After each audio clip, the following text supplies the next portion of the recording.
Hey bro, what's going on, man? I was watching the work you were putting in. I'm liking what I'm seeing, dude. It's like every time I see you on the pads, in the shadow, sparring. I think that's the first time you put sparring on. Man, so puts a warm fuzzy deep inside, man. I know I said I wasn't gonna do it, but it's the teacher in me coming out. I can't help it. Um, I just had a couple of tips that I wanted to give to you that might help you with your training. Now, when you're with your instructor, when you're with your teacher, of course, do whatever she says, by all means. Uh, and if what I'm about to convey to you, she's already said some of these things, made mention of it, then go ahead and follow her instruction because she has a course of training that she's going to be taking you through. But if she hasn't mentioned any of it, then I hope this helps. Okay. First tip, dude, relax. Above everything else, man, relax. Dude, I was watching you get it in, and you kind of starting to get frustrated when you screw a pad drill on. Man, let that shit go, bro. It doesn't help you. The time you take to, walk around and be upset at yourself is the time you could have put 2 more reps in. You know what I'm saying? So, don't let frustration impede your training. Go ahead and relax. Take a deep breath. Bop, bop, fuck that one up. Take a breath again. Pop, pop, pop. That's that one up. Alright, pop, pop, pop. That one sink. Pop, pop, pop. That one sink. Good. Pop, pop, pop. That one sink. Just got to start letting it go. Right. Also, if you relax, you'll find that your techniques will come out a lot smoother. Right? Your guard is locked in, just 90 degrees, bang, just like that. And you're walking around like a tank, dude. There are ways of going about doing that, but I guess you could fight like a tank, just turret and then attack, and then turret and then attack. But in Thai fighting, everything has to come out smooth, right? Smooth and snappy, right? And in the beginning, you want to be supple, right? Don't spar or hit the pads like you're trying to fire a man on the heavy bag. Not at first, right? Once you start to relax, things start opening up, then you'll start to see that you're popping real good. Now, you got a real good round kick. I'm liking that. But just the punching or not so much the punching. Your strikes are cool. It's what you do before and then what you do after to recover. Being tight is what's screwing up your rhythm and timing, right? So just breathe, right? Go ahead and relax. All right, now I want to do a can't pan down on my feet because I want to talk about like foot placement and footwork. You have a tendency to like T-Rex it, like come up on both your toes, or be like in a really heavy forward modified front stance. And dude, it's going to impede your movement a little bit, and it's going to make your kicks be a little slow, right? Now there's one of 3 ways there's a bunch of ways you can play it, but really there's one of 3 ways, right? First off, like when you box, you maintain the heel-toe alignment, and that's cool, and that's real good for hand art, right? But it takes your support side hip kind of out of the game. Everything's like in a line, and it takes the hip out of the game. So Thai, you want to open up just a little bit more, right? Have both hips forward. That way I can check if I need to. Now, if my weight is going to be forward, right, it's going to be just heavy on that lead foot, right, and the support side heel is going to come up off the deck, right? That way I can pivot into a quick round kick, right, or check with that side if I need to. Or if I need to give ground, I can shift that weight back to draw this lead leg up. Also, you'll see a defensive style where most of my weight is on my back leg, right, and I'm real light on that front foot, okay? This is so I can check, right, if I need to, or throw a quick teep if I need to, right? And of course, follow up from there. Or I can play it kind of even-footed, kind of heavy, right? Which kind of makes my hand attacks stronger and a little bit more versatile, right? I'm forward or backward to be defensive, right? I can throw equally hard from both sides. But attack and defense is kind of sitting like right in the middle. Here, I'm good in defensive for quick lead stuff. Here, I'm pressing forward for heavy stuff on the backside, right? So playing in the middle is, I don't know if I want to go forward or backward. I'm deciding, right? But still, from this position, from the center position, I can still check when I need to. You get me? I can still shift, kick, forward, kick when I need to.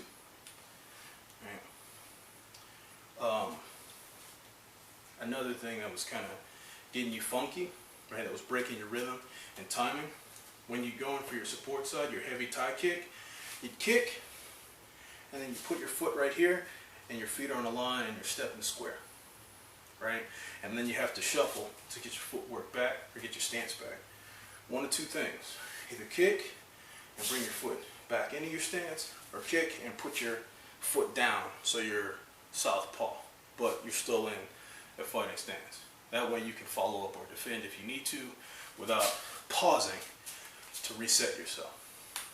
Alright, for this one, I mean, I don't want you to concentrate on my feet as much as I want you to concentrate, like, really just on the lower half, right? When you're in your guard, right, your hips are tilted forward, kind of like this, and then your upper body is rocked forward. And, you know, my hips are already forward, right? Now, there's a time to shove your hips forward, especially when you're going to do your teep. If I'm already rocked back and the support side of my body has kind of a bowed look, right? My hips are too far into it, which is why if you watch your videos again, when you are going to front kick, they're kind of lifting.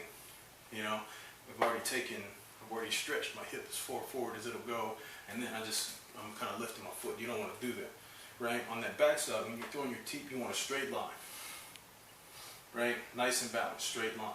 Now, when I'm making my kick, that's when I want to rock my hips into it, right? Kick, rock hips out, suck it all back, put my foot down. You get me? Try that and see if that doesn't help you some. Hey dude, I want you to learn the switch kick. I don't know if she taught you how to switch kick, but if you learn how to switch kick, you'll find integrating punching and that lead leg a little bit easier, right? You won't have to, when she's working the pads, you won't have to wait till she moves out of range or you're trying to work around with your range, right? If I'm in punching range, I step in, bang, bang, right? And then I want to throw this lead leg, right? Especially after I've already driven in, right? A real quick, snappy, easy way is the switch kick. Not only does it take my head offline, right, but it cocks that hip, and then I'm still in range to continue throw after I kick. Versus pop, pop, pop, and then trying to get around to try and kick. Now, not that you can't do that technique, right? But I saw one time you went in for that and bang, she checked you. You know what I'm saying? Because standing with your feet together is, I'm not going to say it's a no-no because there are no wrong answers. There are only answers and then better answers. So you just have to understand that it's a risk. Now, you can have your feet and legs come together, but you have to be occupying them up here when you do that. So if I'm, say, jab, jab, jab, on that third one, I'm masking my step, and then I'm going to kick, that's fine. But you'll find work out pretty good, right? So try to learn how to switch kick. Not only is it good footwork, but you get some good, what do you call them? You know, you let your legs do a quick switch, right? Let your legs do a quick switch, and you know, sometimes it'll make your opponent react, thinking that right side is coming. They react to that, and then they open up for that technique. All right, now I'm gonna give you a tip that's gonna help you throw that hook to the liver. Right? It's a footwork and slip maneuver. Right? What you're doing is you're leaning over, throwing the hook, and then you're turning out of it as you throw it. Like you take all the power away from it when you do that. Right? Because what she has you defending is the 1-2. And when they throw the 2, it opens up that side for the liver. Right? As you're learning how to like reach out and touch and catch jabs, and that's always a good thing. Right? So somebody's giving you a 1-2 and you're catching the jab, right, with your guard. Now when you go for this, when they go for the 2, don't pivot out of it. Right? Don't just lean, because my head is outside of my stance. I'm not getting any power on this hook. What you want to do, right, you're going to take a little bit of a lean, but I want you to think about snatching your support side shoulder over to your lead side hip, right? So instead of this, more of that, right? So when I do that, right, my opponent's in the middle and they're throwing 2 straight down the pipe. I'm taking a step just to the outside as I do that, right? So I'm right here. Now, once I'm in this position, I'm all coiled up for a hook, right?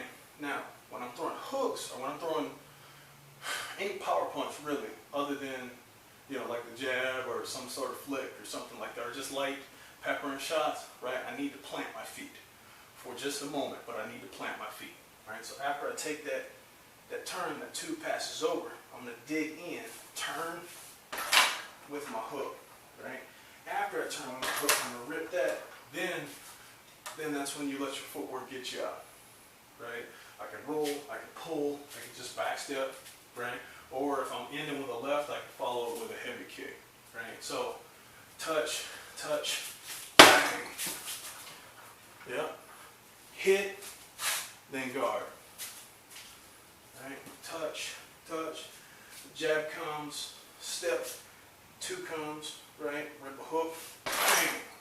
Right? After I rip that hook, boom. I let that carry me around, back out any way I like. Bam, bam, step, rip, kick, or what have you, right? But I want to make that step just to the outside, get my head off line, and twist. Right now, I'm right over my feet, so when I unwind, bang, that hook's got some power. The moment I do this, right, I'm out of alignment. I'm not going to get any kind of power. And if I'm hitting as I'm moving, right, I'm essentially hitting on 1 foot for that moment, no power. Now, if I'm hitting somebody with a check hook, kind of like they're coming by with a 2, you know, 1 and then 2's coming straight down the pipe, and I'm letting it go by, that's different, right? I get a real snap check hook as they're coming in, and then follow it with other stuff. Man, it's humid here.